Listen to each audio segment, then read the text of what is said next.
인생에서 가장 존경하는 분 하면 낳아주시고 길러주신 부모님을 존경합니다. 늘 배워도 감사하고, 나는 내 자식들에게 내가 부모님을 존경하는 이런 마음을 받을 수 있을까 하는 생각을 가끔 해보기도 합니다.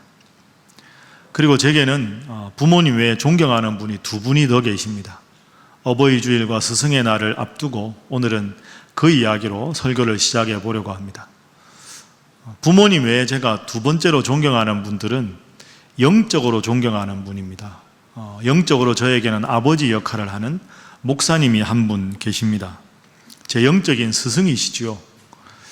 제가 신학교 4학년 때였습니다. 4학년 때쯤 되면 이제 교회 교육전도사를 시작합니다. 어디서 교육전도사 생활을 해야 되나, 이제 장신대, 제가 나오는 학교에는 그 도서관의 위층에 올라가면 그 기도실이라고 있습니다. 장신대 기도실에 올라가서 작은 방에서 무릎을 꿇고 기도를 했습니다. 하나님, 제가 이제 교육전도사를 시작해야 되는데 어느 교회에 가서 어떤 부서를 해야 될지 모르겠습니다. 하나님께서 제가 일러주시면 제게 일러주시는 대로 순종하겠습니다. 그렇게 기도를 했습니다. 열람실에 공부하다가 책을 펴놓고 기도실에 가서 기도하고 내려왔는데 제 옆자리가 비었었는데, 기도하고 내려오는 사이에 한 선배가 옆에 자리에 앉아서 공부를 하시더라고요. 제가 앉자마자 저를 이렇게 쳐다보시고는 너 잠깐만 나와봐. 그리고 저를 부르셨습니다. 그러면서 대뜸 하시는 말씀이, 너 교육전도사 해야 될 때 됐지? 예. 우리 교회로 와. 예. 그래서 저는 시작하게 돼요. 이건 하나님의 뜻이구나. 당장 이력서 하나 써서 이번 주 수요 기도회 때 교회로 와라.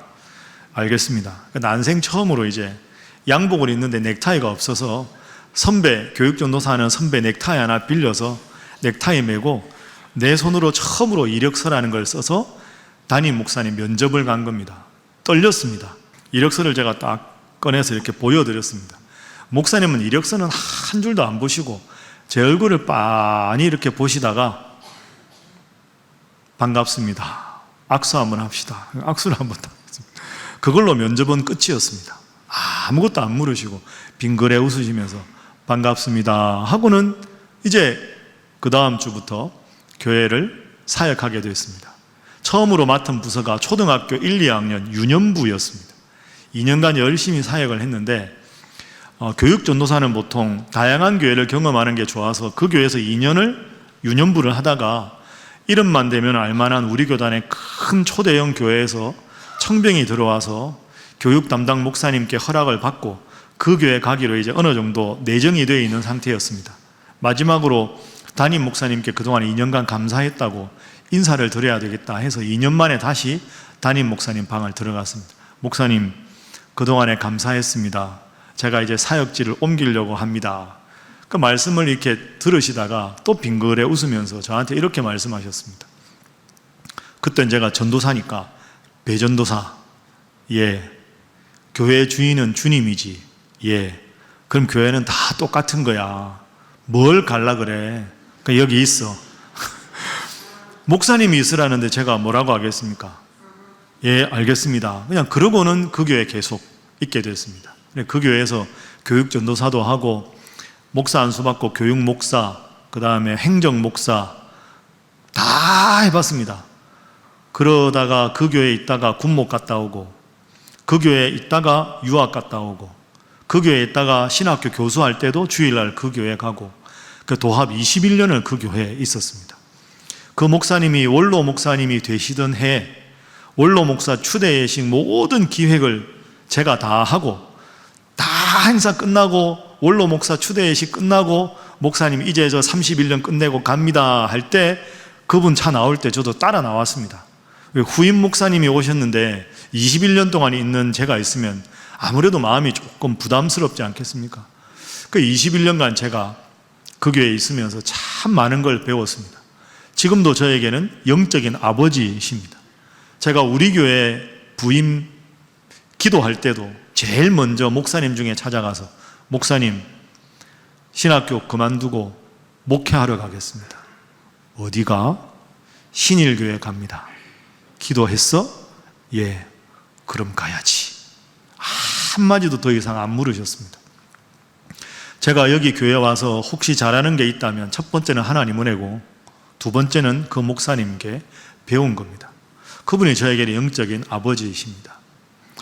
세 번째로 저한테 제가 정말로 존경하는 학문적인 그런 선생님이 한 분 계십니다. 제가 가장 존경하는 학문적인 선생님은 신학교에서 저를 가르친 선생님이 아니고 제가 신학대학원 졸업하고 95년도에 성균관대학교에 가서 우리나라 전통 종교를 공부하겠다고 유교 철학으로 석사과정 진학해서 만났던 중국 철학사를 가르쳐 주신 선생님이십니다. 제가 그분에 대해서는 회고하면서 간단하게 쓴 글이 있는데 그대로 한번 읽어보겠습니다. 첫 시간 중국 철학사의 어려운 흐름을 짚어주시던 시간에 저는 정말로 숨이 막히는 느낌을 느꼈습니다. 그 어려운 중국 철학의 역사를 이렇게 쉽고 정확하게 짚어낼 수 있다니 그분에 대한 존경심과 제 부족함에 대한 좌절감이 엄습한 하루였습니다. 새색시 마냥 수줍은 듯 하면서 약간은 어눌하고 달변도 아니신데 그분의 차분한 설명이 제 마음을 완전히 정복해버렸습니다. 매 시간 나름대로 예리한 칼끝을 더 예리하게 다듬는 마음으로 정성스럽게 준비한 제 어떤 질문에도 참 어렵고 좋은 질문이군요 하면서도 단 한 번도 주저하지 않으시고 차분하고도 정확하게 답변해 주시는 그분의 태도에 참 많은 것을 배웠습니다. 제가 박사과정 2학기에 접어들 무렵이었습니다. 군목으로 갈 것으로 알았다가 또다시 군목 임관이 1년이 연기되어 학교를 계속 다닐 수 있었지만 학비가 없어 할 수 없이 휴학을 할 수밖에 없게 되었습니다. 그런데 마침 학교에서 저를 위한 장학금이 나오게 되었다는 소식을 듣고 기뻐하며 등록을 했었는데 후에 알고 보니 제 사정을 아신 그 선생님께서 자신의 사재를 털어서 교수연구실 아르바이트생을 위한 대체장학생이라는 명목으로 아무런 제 수고는 없이 제 등록금을 마련해 주셨습니다. 제가 미국에 유학 간 게 2002년인데요. 사실 제게 유학을 권하신 분은 신학교 교수님이 아니고 이분이셨습니다. 제자인 제게 미국 유학을 권하시고는 제 경제적인 사정을 다 아시고 많이 걱정하셨나 봅니다. 제가 미국에 가서 안 사실인데 제가 미국에 간 후에 큰 기업체나 장학재단을 당시 유학대학 학장의 바쁜 보직에도 불구하고 일일이 찾아가셔서 목사 제자를 위한 장학금을 부탁하셨습니다. 제가 사실 미국에서 장학금을 한국의 큰 재단에서 받았는데 그건 이분 때문입니다. 이분이 장학재단에 가서 기업체에 가서 내 제자가 미국에 있으니 장학금을 좀 주십시오. 그 이름을 보니까 요한 아닙니까? 제자가 목사님이십니까? 그렇습니다. 교수님도 교인이십니까? 아닙니다. 저는 기독교인은 아니지만 이 목사님 꼭 키워야 되니까 장학금을 주십시오. 마침 그 장학재단 담당자가 신실한 기독교인이었습니다. 그 예수 안 믿는 유학대학 교수님의 정성에 탐복해서 서류를 올렸지요. 그래서 제가 미국에서 장학금을 받고 공부할 수 있었습니다.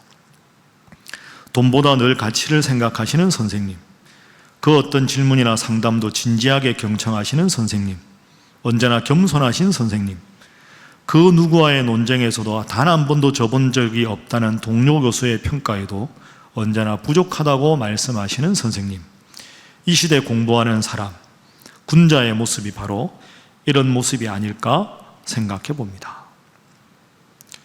여러분들도 다 존경하는 스승이 있으실 텐데 설교자로서 너무 개인적인 이야기를 해서 죄송합니다. 내일이 스승의 날이라 여러분들께 말씀을 드려보았습니다. 근데 사실은 제가 제일 존경하는 부모님, 그 목사님, 이 선생님은 제가 그분들을 그렇게 존경하는지 꿈에도 모르십니다.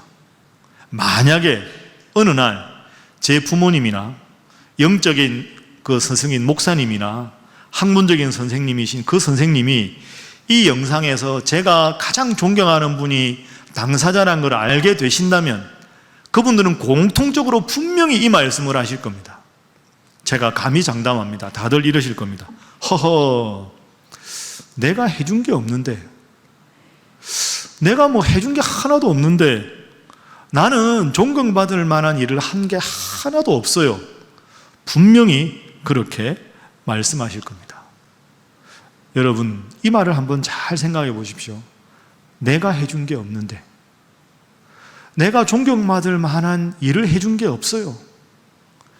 역설적으로 그렇게 생각하시기 때문에 저는 그분들을 존경할 수밖에 없습니다. 지난주에 우리가 나눈 본문이 롯에 대한 본문이었죠. 창세기 18장에 보면 하나님께서 내가 소돔과 고모라를 멸망시킬 것이다 하는 계획을 이미 세우셨습니다. 그런데 그 계획을 갑자기 한 게 아니고 하나님이 가장 사랑하는 아브라함에게 미리 알려주셨습니다. 왜?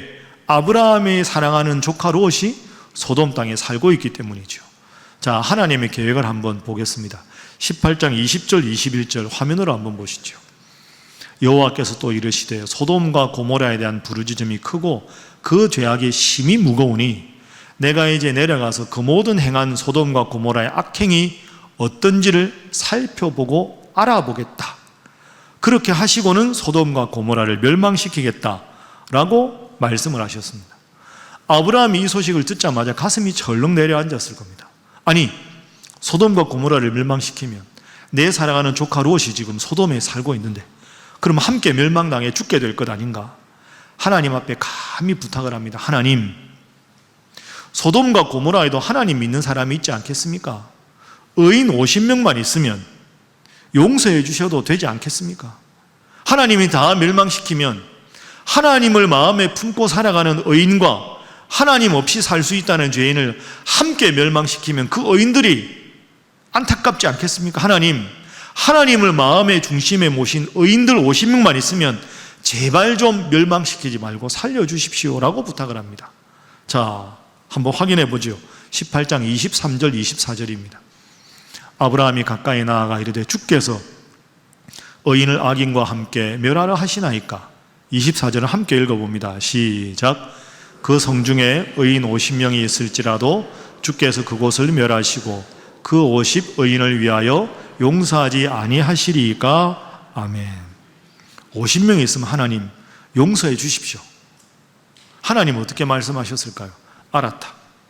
의인 50명이 있으면 하나님 믿는 마음 의인, 우리가 하나님을 믿는데 의롭게 살 수는 없죠. 완벽하게 하나님을 마음 중심으로 모시고 살아가는 의로운 사람 50명이 있으면 내가 용서해 주겠다. 근데 아브라함이 가만히 보니까 50명이 안 될 것 같습니다. 정말 죄송합니다 하나님, 45명, 5명만 빼주시죠. 알았다, 빼주마. 참 죄송합니다, 5명 더 빼주시죠. 40명.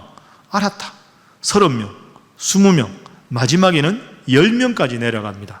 자, 한번 확인해 보겠습니다. 18장 32절 보십시오. 아브라함이 또 이르되 주는 노하지 마옵소서, 내가 이번만 더 아뢰리이다. 거기서 10명을 찾으시면 어찌하려 하시나이까? 이르시되 내가 10명으로 말미암아 멸하지 아니하리라. 아멘. 좋다.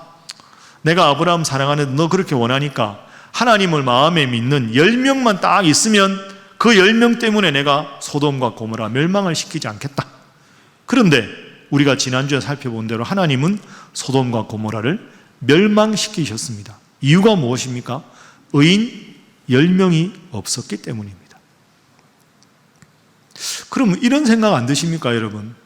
처음에 왜 아브라함이 의인 50명이라고 했을까? 100명도 아니고, 처음부터 10명도 아니고 50명을 한 이유, 그건 뭐라고 생각하십니까? 제가 생각하기에 아브라함이 한번 계산을 해봤겠죠. 자, 의인이 몇 명이면 될까?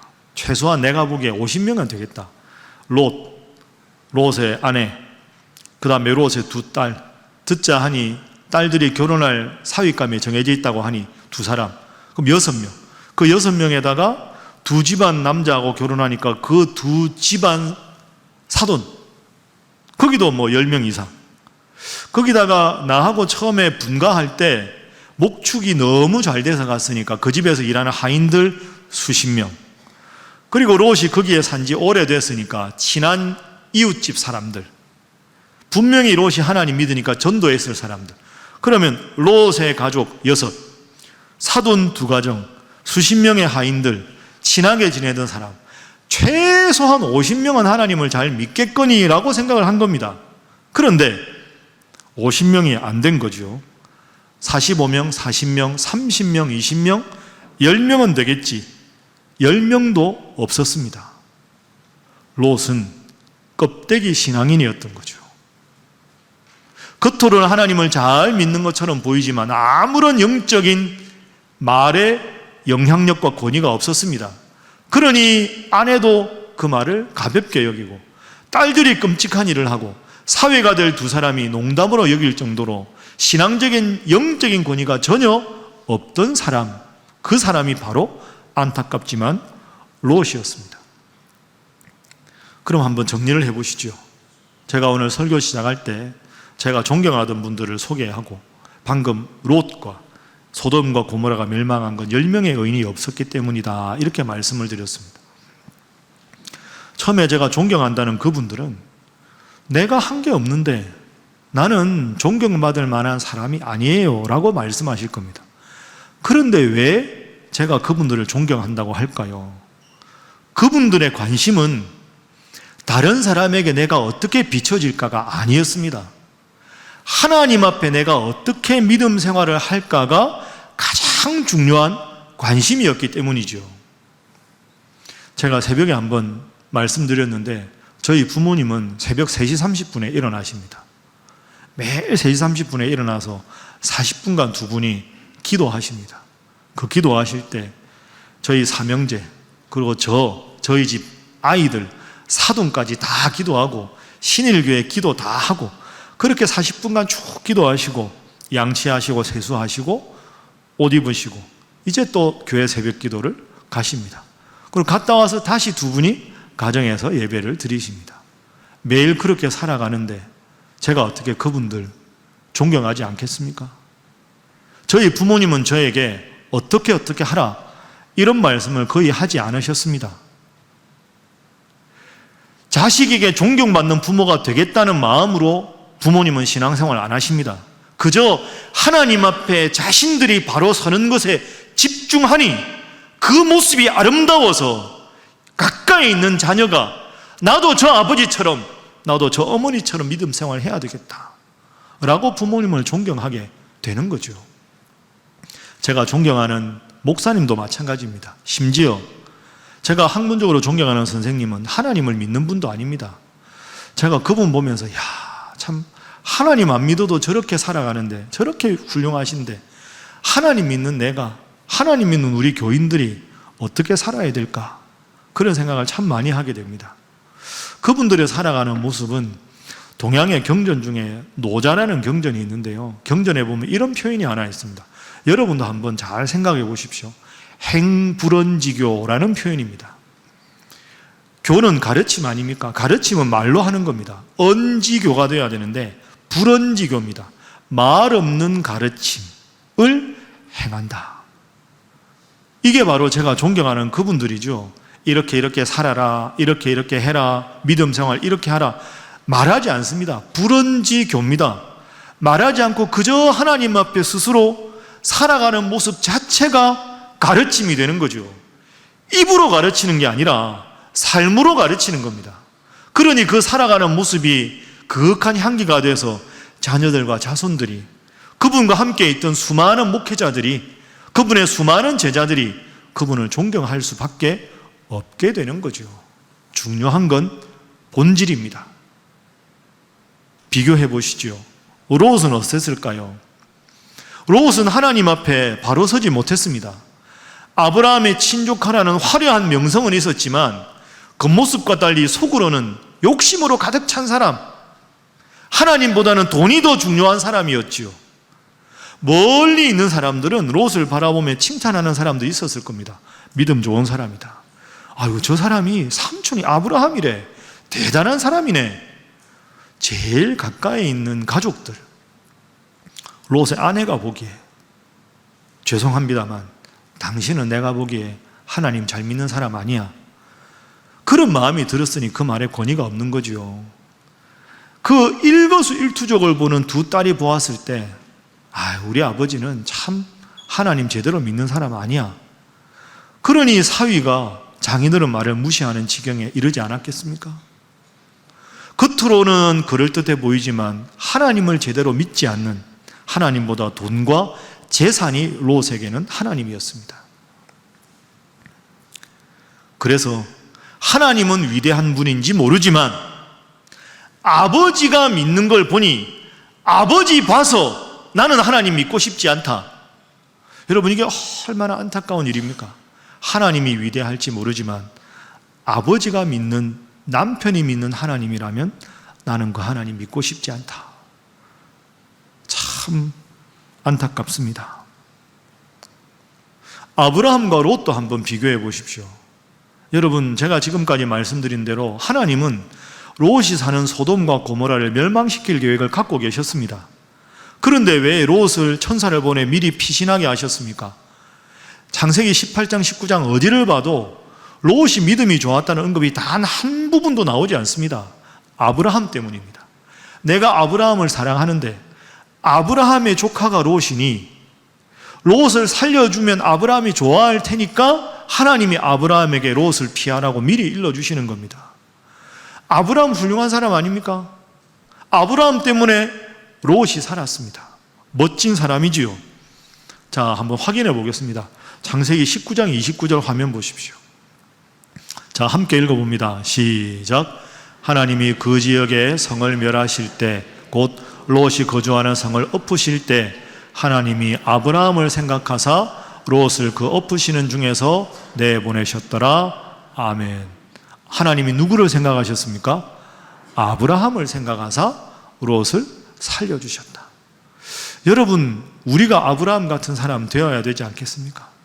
하나님이 여러분을 보시고 여러분의 배우자를 살려주시고 여러분의 자녀와 자손들을 살려주는 사람.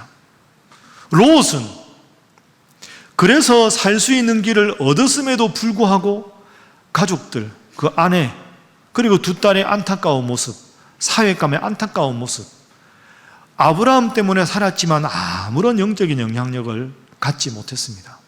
여러분 마음으로 대답해 보십시오. 여러분은 아브라함에 가까우십니까? 롯에 가까우십니까? 여러분은 여러분의 가족들에게 아브라함으로 비춰지고 있을까요? 롯으로 비춰지고 있을까요? 이것이 오늘 본문이 우리에게 묻는 중요한 질문입니다. 이제 말씀을 정리해 보겠습니다. 여러분, 가정의 달입니다. 가정이 지옥 같을 수도 있고 천국 같을 수도 있습니다. 어떻게 하면 우리 가정이 천국 같은 가정이 될 수 있을까요? 다른 게 다 중요한 게 아닙니다. 내가 하나님 앞에 바로 서 있는가를 점검하는 게 제일 중요합니다. 그래서 내가 인간적인 지식보다 하나님의 말씀에 먼저 귀를 기울이고 누군가의 조언보다 하나님 앞에 기도해서 하나님 말씀대로 살아가면, 그렇게 살아가려고 몸부림치고 애쓰면 하나님 그 모습을 귀하게 봐주셔서 여러분의 가족들이 잘 되고 잘 될 줄로 믿습니다. 그게 바로 아브라함의 모습이었습니다. 롯은 아브라함 때문에 피신을 갔지만 몸은 소돔을 벗어났지만 마음은 소돔에 여전히 있었습니다. 그랬기 때문에 아무런 권위를 갖지 못한 거지요. 가정의 행복은 내가 하나님 앞에 바로 서는 일에 있다. 꼭 기억하시고, 가장 기본적인 것 같지만 일주일에 제일 중요한 날을 주일로 여기시고 주일 예배 나오는 시간이 제일 행복한 시간이라고 고백하시고, 매일 아침에 일어나면 말씀과 함께로 하루를 시작하시고, 인생의 어려운 문제 닥치면 그 무엇보다 하나님 앞에 먼저 기도해서 하나님께서 여러분을 지켜주시고 여러분의 가정을 지켜주셔서 자자손손 훌륭한 믿음의 명문가 될 수 있기를 주님 이름으로 축복합니다.